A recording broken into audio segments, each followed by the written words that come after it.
Olá, gente boa, tudo bem? Meus queridos alunos e alunas do oitavo ano. Essa semana, ou no vídeo de hoje, nós vamos falar novamente sobre atividade número 7. Por que isso? Porque na semana passada, quando nós falamos sobre essa atividade, vocês ainda não tinham a mesma em mãos. Em todas as minhas turmas, pouquíssimos tinham essa atividade em mãos, né? Atividade número 7. Então, o que eu resolvi fazer? Eu resolvi falar novamente sobre essa atividade essa semana, só que resolvendo com vocês as questões dessa atividade, ok? Então, na semana que vem nós vamos falar sobre a atividade número 8 e na semana seguinte nós vamos fazer uma revisão sobre ela. Levando em consideração que a disponibilidade das atividades agora não são mais semanalmente, é de 15 em 15 dias. Antes nós fazemos uma atividade para cada semana. Hoje elas sairão de 15 em 15 dias, perfeito? Então vamos lá. Vamos continuar falando, ou vamos falar novamente sobre o processo de dependência na América. Tá?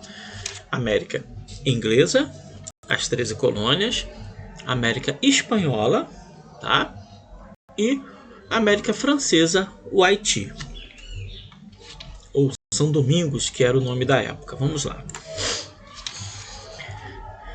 Vamos ler juntos o texto para nós podermos ter um entendimento melhor das questões. A independência dos Estados Unidos foi declarada no dia 4 de julho de 1776 e colocou fim ao vínculo colonial que existia entre as 13 colônias, nome pelo qual a região era conhecida nesse período, e a Inglaterra.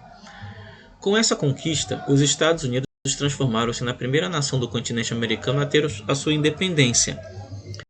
A nova nação que surgiu foi construída em um modelo republicano e federalista e inspirada pelos ideais iluministas que defendiam as liberdades individuais e o livre comércio. Pessoal, desculpe a bagunça, mas estou gravando hoje domingo. Eu tenho um bar aqui do lado da minha casa que está entupido de gente rindo, né? Rindo alto. Tá? Que bom que estão felizes, né? Mas me desculpem qualquer barulho estranho. Vamos lá. Observe os textos e a imagem e responda. Texto 2. Pela primeira vez na história da expansão europeia, uma colônia tornava-se independente dos países por meio de um ato revolucionário. E fazia-o não só proclamando ao mundo, um documento histórico aprovado no dia 4 de julho, o direito à independência e à livre escolha de cada povo e de cada pessoa, o direito à vida, à liberdade e à procura da felicidade, são definidos como inalienáveis e de origem divina. Você não pode perder, você não pode vender. São valores intrínsecos ao ser humano, tá? Mas ainda construindo uma federação de estados dotados de uma grande autonomia e aprovando uma constituição política, a primeira da história mundial, onde se consignavam os direitos individuais do cidadão, se definiam os limites dos poderes dos diversos estados e do governo federal, e se estabelecia um sistema de equilíbrio entre os poderes legislativo, judiciário e executivo, de modo a impedir a supremacia de qualquer deles, além de outras disposições inovadoras. Está falando aí do processo de independência dos Estados Unidos e chamando a atenção para o fato de, nos Estados Unidos, ter sido o país a instaurar de fato uma república, o primeiro país da história a instaurar uma república federativa, tá? Onde a principal característica é a divisão dos três poderes que antes se concentravam-se nas mãos de um rei, que é o de legislar, o de executar as leis e o de julgar as leis. Ok? Perfeito, então. Aí, deixa eu passar a minha imagem aqui para cima. Perfeito. Aí são as 13 colônias, né? Nós estamos falando dela, que nesse processo se tornou os Estados Unidos e houve a expansão para o oeste, para o sul. E hoje vemos aquele país enorme que são os Estados Unidos, certo? Né? Aqui é uma figura, é uma charge do Voltaire, certo? Onde ele fala: não posso concordar com uma palavra do que você diz. mas defenderei até a morte o seu direito de dizê-lo, seu idiota. Ou seja, aqui é um dos valores iluministas, certo? Né? Que a independência dos Estados Unidos foi inspirada em valores iluministas. O iluminismo ele defende a individualidade, a liberdade individual, a liberdade de pensar, a liberdade de dizer as suas opiniões, certo? A liberdade de ir e vir. Por isso que Voltaire, um dos filósofos iluministas, essa charge mais especificamente, ele vai dizer: você pode falar, traduzindo, né, o que a charge está dizendo, você pode falar um monte de besteira, mas eu morro pelo direito de você os dizer, né? Eu morro pelo direito de você dizer essas palavras, de dizer essas opiniões, mesmo que eu não concorde, ou mesmo que forem coisas absurdas, né? Mas você tem o direito de dizê-lo, mesmo que forem coisas idiotas, pensamentos absurdos, mas você tem o direito de expressar, de dizer. É claro, né? Dentro da lei, até porque se você extrapolar a lei, você será punido por isso. Certo? Então o iluminismo ele prega isso, a liberdade. É o seu maior valor. E esses valores iluministas inspiraram o processo de independência dos Estados Unidos. Vamos às questões. Ok? Aqui vai mostrar o que é a divisão dos três poderes. Certo? É o legislativo, que cria e elabora as leis, o judiciário, que aplica as leis, julga e aplica as leis, e o executivo, que executa e administra as leis. Certo? Antes, esses poderes estavam concentrados nas mãos de uma única pessoa. O que acontecia no sistema político monárquico, principalmente no monárquico absolutista, certo? Como diz esse esquema aqui, na monarquia, elaborar as leis, aplicar as leis, administrar as leis era função do rei ou do imperador, certo? Então todo esse poder dentro de um estado estava na mão de uma única pessoa. Ora, e essa situação abria mão para o surgimento de autoritarismos, que foram muitos na Idade Moderna, na Idade Média, nesse sistema de monarquia, certo? Então, a República Federativa, mais especificamente a República, ela vem como um freio para o surgimento de autoritarismos, certo? Aonde esse poder que antes ficava nas mãos do rei, todo ele, de criar, aplicar e administrar as leis, está dividido em três poderes, certo? Legislativo, que são os políticos eleitos por nós, senadores, deputados federais, deputados estaduais, vereadores, certo? O judiciário, né, que são os juízes que eles passam por concurso público, né, por uma série de etapas para poder chegar a ser juiz. E o executivo, que são os também políticos eleitos por nós. Os políticos do executivo são o presidente da república, o governador do estado e o prefeito do município. Ok? Deixa eu voltar com minha luzinha aqui. Beleza? É dessa forma aí, né? E o absolutismo não é nada interessante, né? Porque o absolutismo, a monarquia absolutista, é a mesma coisa que uma ditadura. Tudo é do rei, o rei pode fazer tudo.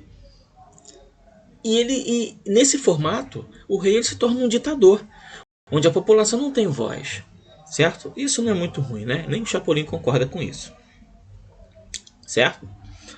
Continuando a nossa leitura, aqui em cima, vai dizer como funciona mais ou menos esses três poderes, né? No que diz respeito a evitar o surgimento de autoritarismos, né? Que o principal objetivo objetivo de uma república federativa é a participação popular nas decisões importantes da nação, certo? E não só nas decisões, mas a participação efetiva da população elegendo, né, a participação direta através das eleições, e também para frear o surgimento de autoritarismo, certo? Então vamos lá. Por que a separação dos três poderes é importante? Segundo Montesquieu, né, um pensador iluminista, aquele da charge do slide anterior, todo homem que detém o poder tende a abusar dele. Ele está criticando a monarquia, o rei. Assim, a separação dos poderes é uma forma de descentralizar o poder e evitar abusos, certo? Esse sistema de descentralização do poder, dos três poderes que existem na República, é chamado de mecanismos de freios e contrapesos, que assegura a independência e a harmonia dos três poderes, ou seja, cada um desses poderes tem a mesma autoridade, de modo que se um querer se tornar maior do que os outros, ele não vai conseguir, porque o outro é de igual poder e esse aqui é de igual poder. Então um segura o outro, certo? Um contém o outro, deixando cada um no seu lugar para evitar o surgimento de autoritarismos, certo? Beleza, então. Então, vamos às perguntas, ok? Né? Primeiro, é possível notar no texto 1 que a Declaração de Independência dos Estados Unidos ocorreu a separação entre os três poderes. No Brasil, atualmente, há essa separação. Com base nessas informações, de que maneira essa separação influenciou a vida das pessoas? É óbvio, né? De acordo com a nossa explicação, né? Com tudo que vocês escutaram aqui,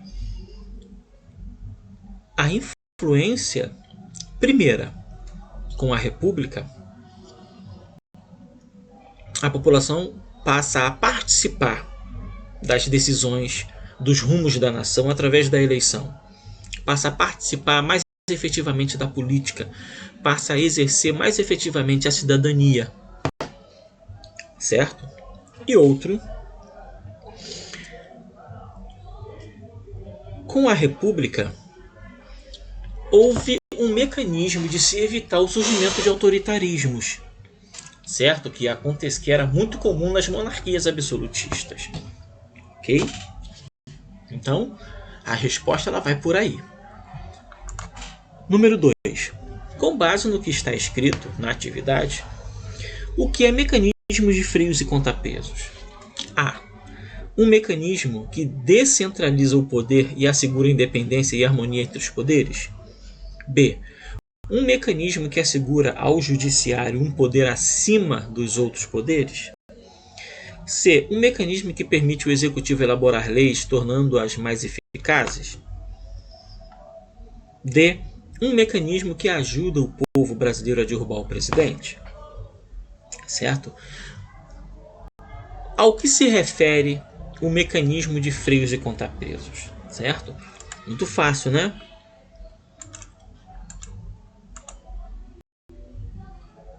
É a letra A do número 2. Certo? Ou seja, é um mecanismo que descentraliza o poder e assegura a independência e a harmonia entre os poderes.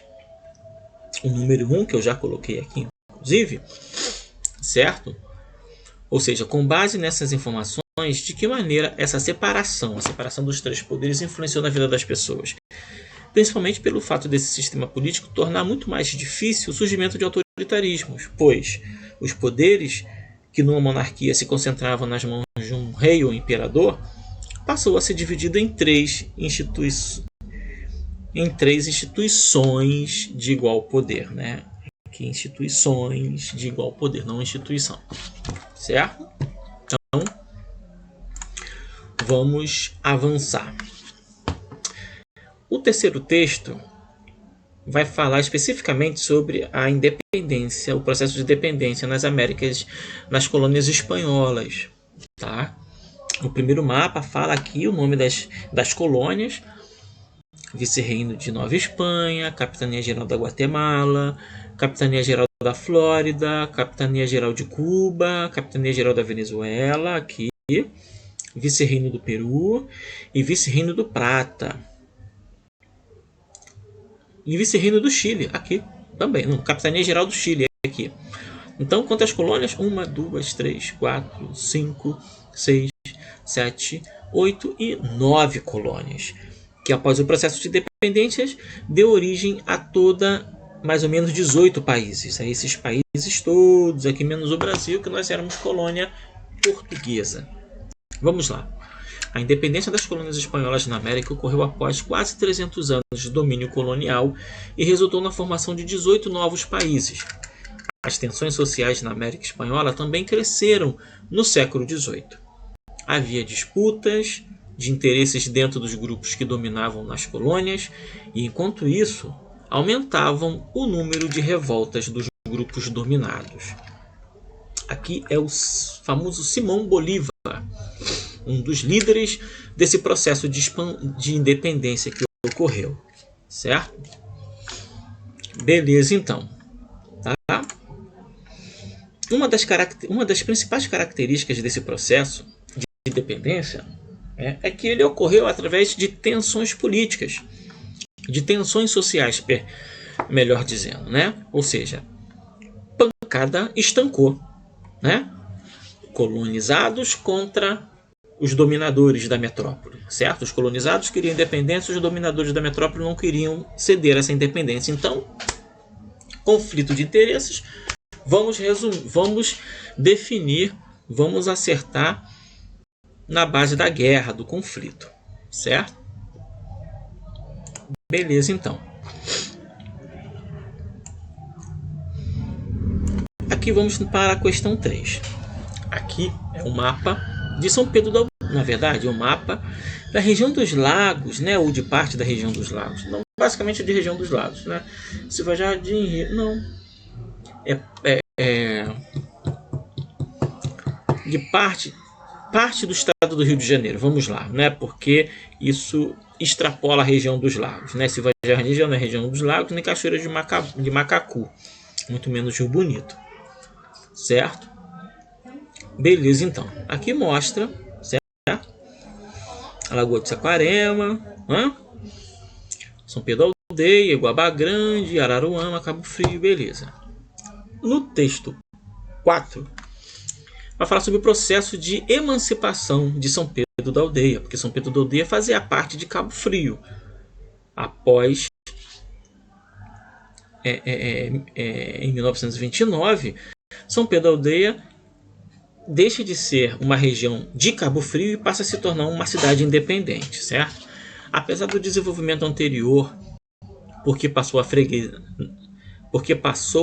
freguesia da aldeia de São Pedro, principalmente a partir da segunda metade do século XIX, foi preciso que se chegasse à República para que, em 1892, a freguesia se transformasse na Vila de São Pedro da Aldeia e ganhasse autonomia administrativa, separando-se de Cabo Frio. Somente em 1929, através da Lei Estadual de 2.235, de 27 de dezembro, é que a Vila de São Pedro da Aldeia adquire foro de cidade, ou seja, em 1892, a freguesia de São Pedro se transforma em Vila de São Pedro, certo? E ganha autonomia, ou seja, se separa de Cabo Frio em 1892, através de uma lei.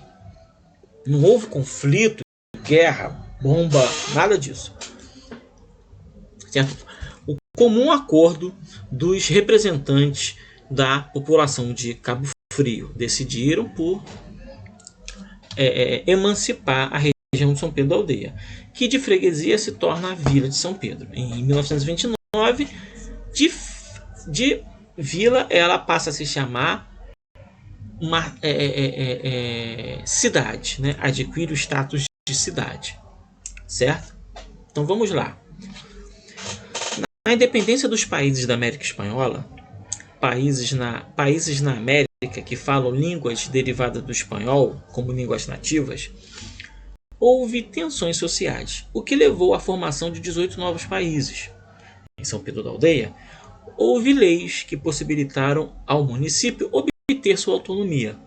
Com base nisso, quais foram as particularidades de cada forma de emancipação, as tensões sociais e as leis? Ora, muito fácil, certo?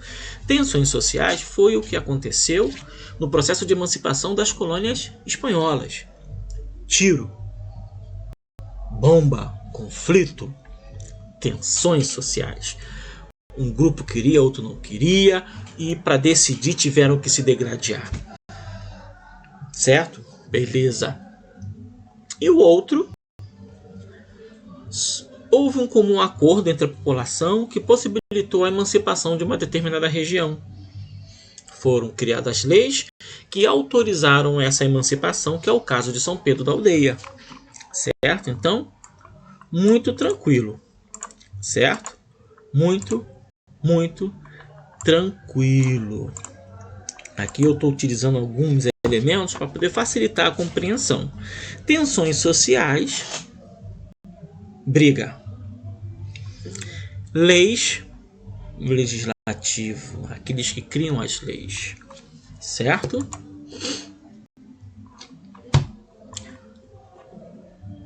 Então aqui é mais ou menos a resposta da 3.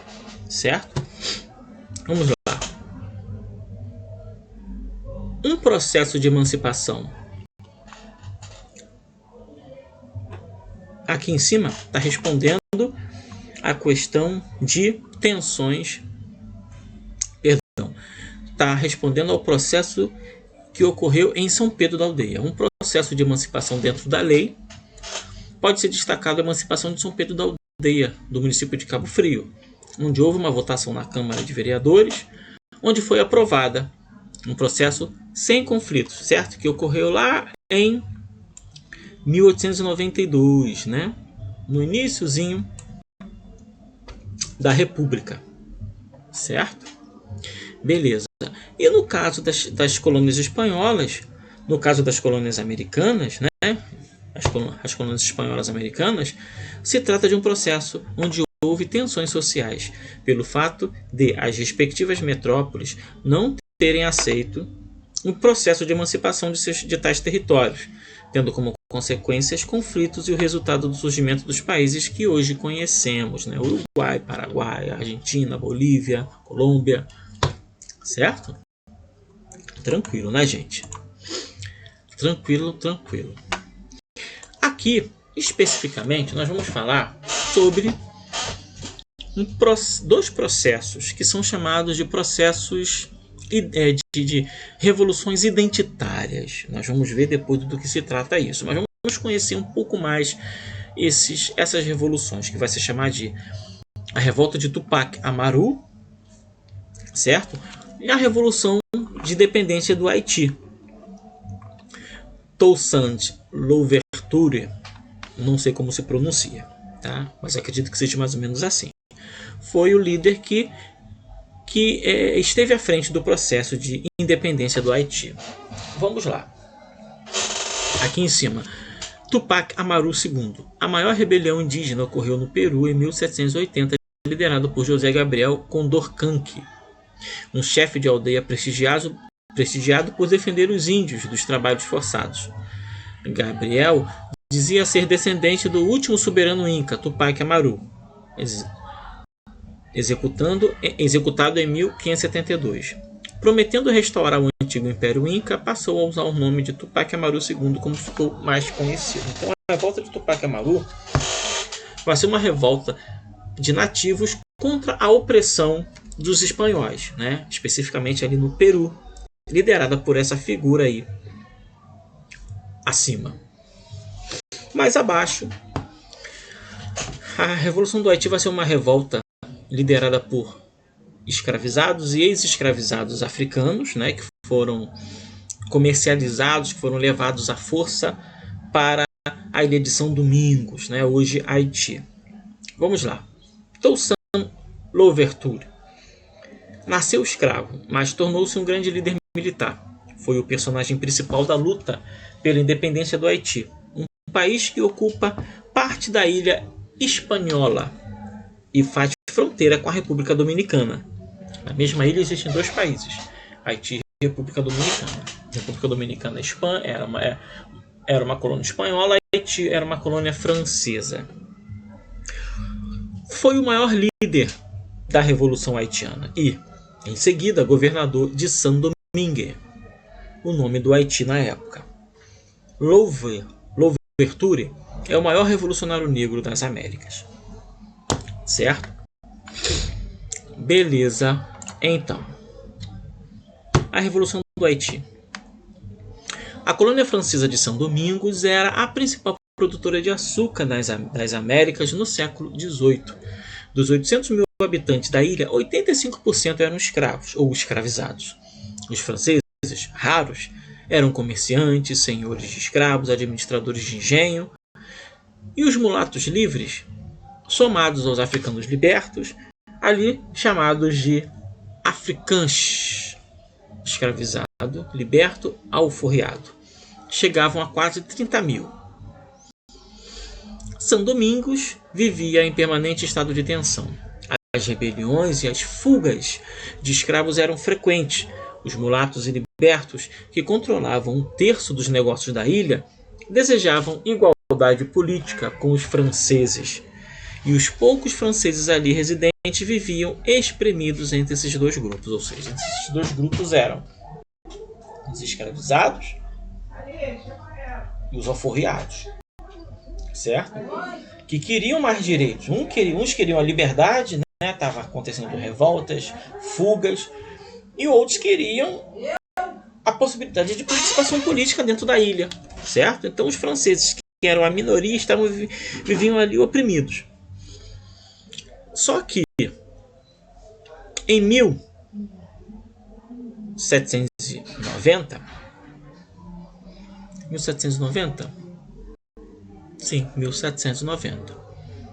Não, 1789 surgiu a Revolução Francesa, que vai declarar em todas as suas colônias, e São Domingos era uma colônia francesa, a libertação de todos os escravos, porque a Revolução Francesa foi proclamada pela égide da liberdade, igualdade e fraternidade. Então eles não podiam ser contraditórios. Valorizar na França esses valores e ter escravos. Então eles decidem abolir a escravidão em todas as suas colônias. E isso reverbera dentro de em São Domingos. Em 1791, inicia-se o processo de revolução do Haiti e independência daquela região, certo? Onde os escravos tomam, os escravizados tomam e os libertos tomam o poder e proclamam um novo país, certo? Que vai se chamar Haiti, ok? Beleza, então. 4. Com base nas imagens e no texto e nos textos respondem. A. De que forma o conceito de liberdade influenciou esses movimentos? Certo? Deixa eu levar minha foto aqui. O conceito de liberdade está muito ligado a uma revolução que estava ocorrendo na França, que era a Revolução Francesa, que tinha por lema liberdade, igualdade e fraternidade, ou seja, liberté, fraternité, igualité, certo? Então, esses ares de liberdade, né, divulgados pela Revolução Francesa, esses valores de liberdade, chegaram como uma bomba na ilha de São Domingos, que já passava por tensões contra a escravidão, certo? E esse movimento que ocorreu na França, a Revolução Francesa, vai ter a sua primeira e grande, uma das grandes consequências, vai influenciar o processo de libertação dos escravos e independência da ilha de São Domingos, certo? Então, esse conceito de liberdade, né, que é de todos os homens, certo? É de todos, independente de ser homem, mulher, de todos, certo? Mas naquela época, embora tenha ocorrido a Revolução Francesa, mas a liberdade ela não foi universal, ela não atendeu às mulheres, né? Ela ficou restrita aos homens, certo? Mas esse conceito de liberdade, ela vai chegar na ilha de São Domingos da seguinte forma: nós precisamos dessa liberdade.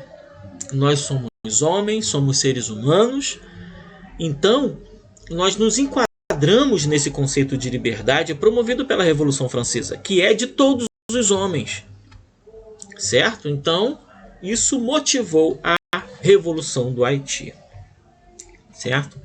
Letra B. É possível afirmar que os movimentos emancipatórios na América Espanhola eram também movimentos identitários, como, por exemplo, o movimento negro e indígena? Justifique.